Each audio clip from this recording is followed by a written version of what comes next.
Adult ADHD में हिकिड़ो ॿियो मसइलो बि आहे, चवंदा आहियूं इम्पेयर्ड अटेंशन या इनकंसिस्टेंट अटेंशन।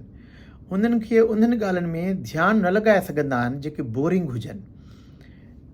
पढ़ाई करणी आहे, फार्म भरिणो आहे, बोरिंग ॻाल्हियूं उन में दिलचस्पी न हूंदी आहे, उन में ध्यानु लॻाए न सघंदा आहिनि। पर अहिड़ियूं ॻाल्हियूं जंहिंमें उन्हनि जी दिलचस्पी हूंदी आहे, उन्हनि मां वरी डिसएंगेज करणु ॾुखियो हूंदो आहे, उहे पाण खे कढी न सघंदा आहिनि। मिसाल फेसबुक ते वेठा, इंस्टाग्राम ते वेठा, टिकटॉक ते वेठा, कलाक गुज़री वेंदा। पोइ तॾहिं घर वारा चवंदा आहिनि भई जॾहिं पढ़णो आहे त पढ़े कोन थो पियो, चए थो मुंहिंजो ध्यानु नथो लॻे। टिकटॉक ते वेठो आहे त 2 कलाक, उते ध्यानु कीअं थो लॻे हुनजो। पर बेसिकली इहो छा आहे त हुनजे ब्रेन में हिकिड़ो डोपामिन पाथवे हूंदो आहे, इहो ॾिठो वियो आहे स्टडीज़ में।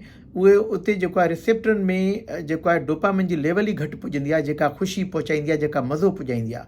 त मज़े वठण लाइ उन्हनि खे अहिड़ियूं एक्टिविटियूं कंदा आहिनि जंहिंमें चमकीलियूं हुजनि, जंहिंमें क्विक रिवार्ड हुजे। पोइ उन्हनि शयुनि में जीअं वीडियो गेम में वेंदा, क्विक रिवार्ड आहे, उन्हनि में इन्वॉल्व थींदा त उन्हनि खे टाइम गुज़री वेंदो, ख़बर ई न पवंदी।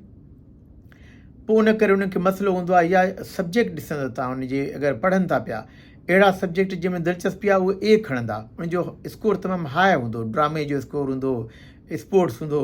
पर अहिड़ियूं जेके पढ़ाई करणी हूंदी, लिखिणो हूंदो, फार्म भरिणो हूंदो, त वेहंदा ई न उन ते।